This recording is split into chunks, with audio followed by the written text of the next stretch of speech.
here. Production of silk. To production of silk.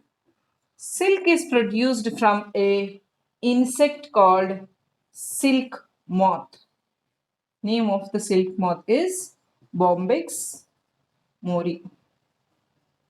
Bombyx mori. Silk moth, its name is Bombyx mori. From this organism, we obtain the silk. So, to understand the silk, extraction of silk from this Bombyx mori, first we need to understand the life cycle of silkworm. Life cycle of silk moth. So for any moth, any fly, whether it is a butterfly, wasp fly, whatever it is, the lifestyle includes adult fly. Here in case of silk moth. After the adult lays eggs, eggs grow up. When eggs hatch and grow, fly does not come out of it, but instead of that, larva comes out. One creepy crawly creature comes out of that, and when it grows, it builds a cocoon around it. And from this cocoon, the silk moth will fly again. So it is common for every kind of fly. Okay, silk moth is also a type of fly. In these, it passes through the same stages. Okay, the adult form and baby form are structurally quite different from one another, and this is called as metamorphosis. Metamorphosis means you compare the structure of the adult organism and baby organism. Structurally they are different. You can see this in frog life cycle also. If frog gives birth, it produces tadpoles that swim in water. The tadpole and frog, if you compare, there is no comparison. They are completely different. This type of life cycles in which the adult creature and baby creature are completely different or is called as metamorphosis. Yeah, this is same in case of butterfly also. When it grows, it develops cocoon, again it turns into silk moth only.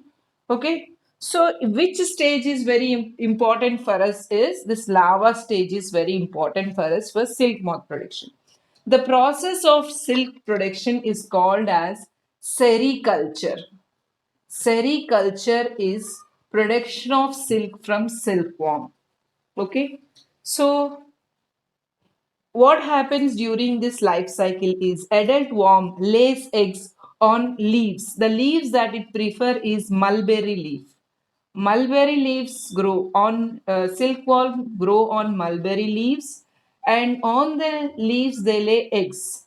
These eggs, when they hatch, they give rise to worm-like creatures. They feed on these mulberry leaves and they grow and develop a silk-like structure. They secrete some substance from the mouth that actually is liquid form.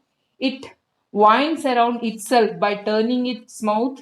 They wind this fiber-like structure around itself, and that develops into hard structure. Initially, it's liquid. When it is coming out of mouth, it turns into a fiber, and after that, it starts winding around itself to form the cocoon. This cocoon finally it is very hard.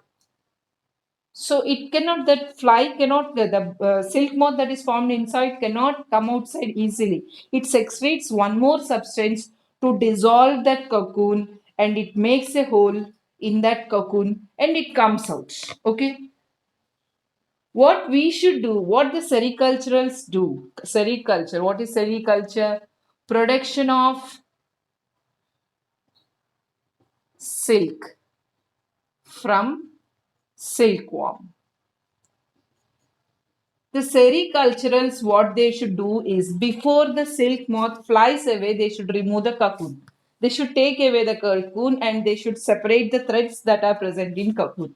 This cocoon is made up of protein fibers. What is the protein that is present inside is sericin. sericin protein fibers are making that cocoon. That cocoon should not damage. What will happen? See, when cocoon is used, the silk is separated from cocoon. It comes as a lengthy thread. But if there is a hole in that cocoon, if silk moth should come out, it should make hole. If it is making hole, that continuity of the thread will be lost. If there is no continuity, the fabric that is obtained from such a cocoon will not be a very good quality one. To avoid that, the silk farmers, what they do is they start extracting silk directly from this cocoon before it is damaged by silk moth. Okay, let us go to the steps that are involved in this sericulture.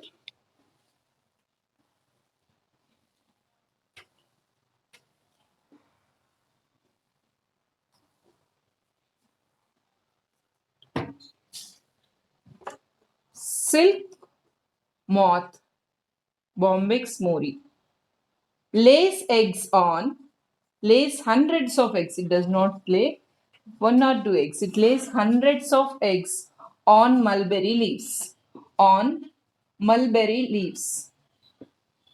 These eggs can be collected. So the all the leaves will be just they'll be when the eggs are completely dry before they are hatched they'll be separated and they'll be stored in incubators if they want this to be for long life. All the eggs that are formed in first yield will not be used for silkworm production. So they will be stored at centers called as grainages. Grainages are centers which are also called as seed centers. Seed centers, why they are called? Here the seed for sericulturist. A person who does sericulture is called as sericulturist. For this sericulturist, seed means egg of silkworm. Egg of silkworm is called as seed. These seed centers or grainages store this. So the person who is starting for the first time sericulture or who has excess of seeds, if he's starting first time sericulture, he can collect the seeds from this grainages. If he is having excess of seeds, sometimes the amount of eggs needed by him or less, and the amount of seeds that are present at him are more. Those extra seeds can be sold at these grainages. So that is these centers are called grainages or seed centers. This from these centers the seeds are collected. If the sericulture are doing the process from a long time, they have their own seeds. They have their own what is eggs of the silkworm. So the seeds, once they are taken, they should be kept. They'll be put in trays over this sheet is spread, and all the eggs are sprinkled over this. Seeds are sprinkled over this, and there are very big racks like this. So many trays will be there. All these are kept in a room at proper temperature. Proper temperature should be maintained.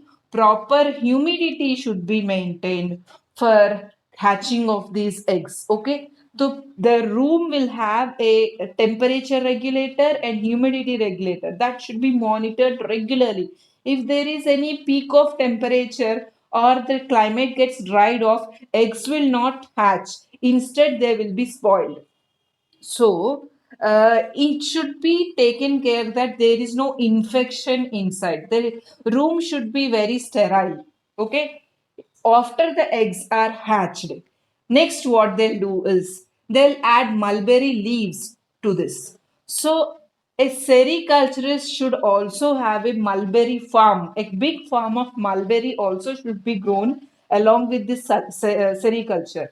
When they feed on leaves only, they grow to adult, then only they can produce the cocoon.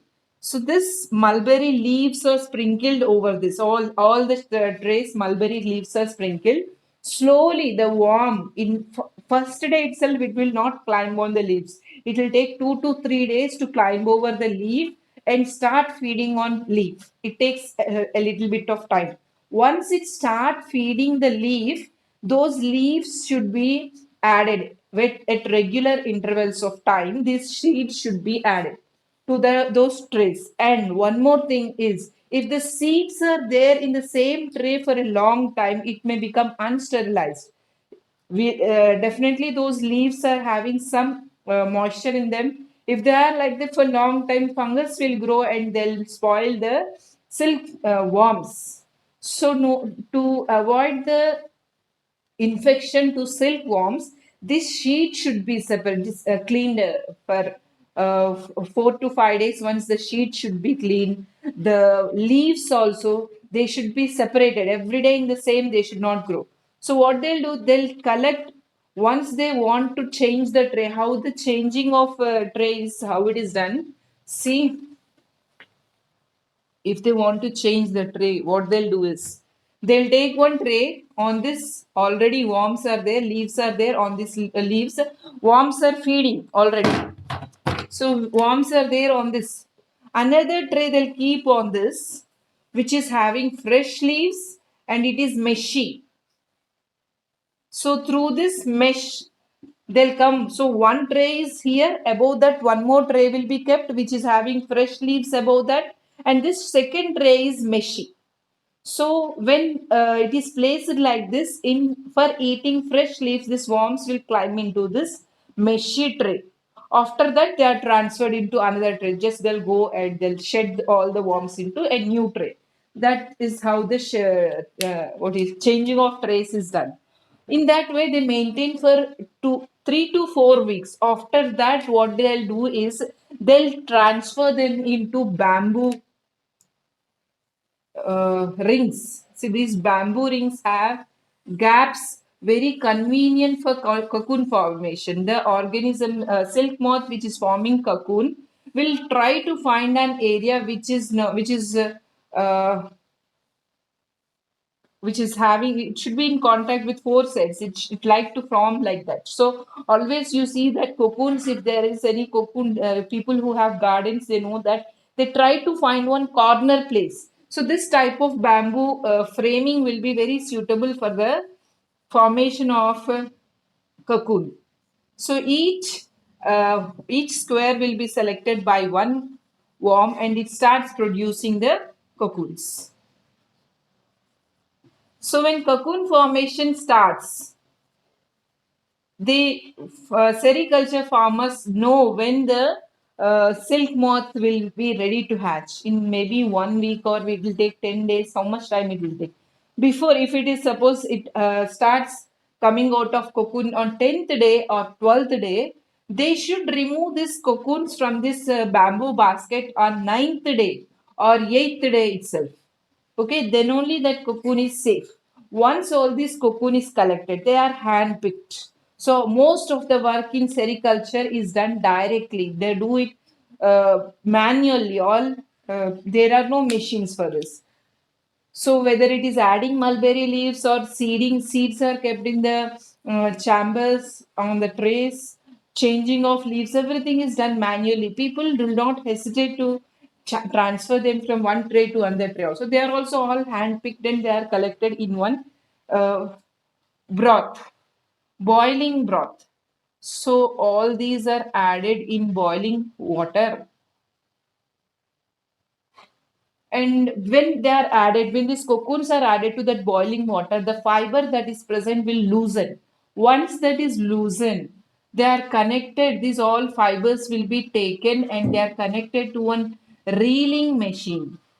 Reeling machine will spin it into fibers. Okay, threads are made from that with the help of reeling machine. All that unwinding process, reeling process is done. Worm will die, worm will not survive. Once you put in the hot water, worm died. So there is no question of worm surviving. So once the boiling water it is added, all that fiber will loosen. Simply they are experienced, they easily remove that beginning of that silkworm thread and they tie it to the reeling machine. That reeling machine will start spinning it into threads. Okay, so threads are finally woven into fibers. So sorry, fabric. So, if dyeing is to be done, it should be done before it is woven into a fabric. The colors are added to those threads as per it, or sometimes the dyeing is done after the fabric is made. Sometimes printing work or if the sari needs different type of printing or something like that, that work, that dyeing is done after the fabric is complete. If they want separate threads to be in different colors, at that time dyeing is done. Okay, so some of these cocoons, all these cocoons are not removed. Some of the cocoons are left back. Why? Some silkworm should form. Again, silk moths should form. Again, they should lay eggs, and those eggs will be the seed for next cycle of sericulture. Okay. So different types of silks are there based on the feed. Some mulberry leaves may be of different types, or some other leaves are also used. If they are not using mulberry leaves, the silk quality will be different. Depending upon that, there are different varieties of silks also. So that is about the silkworm sericulture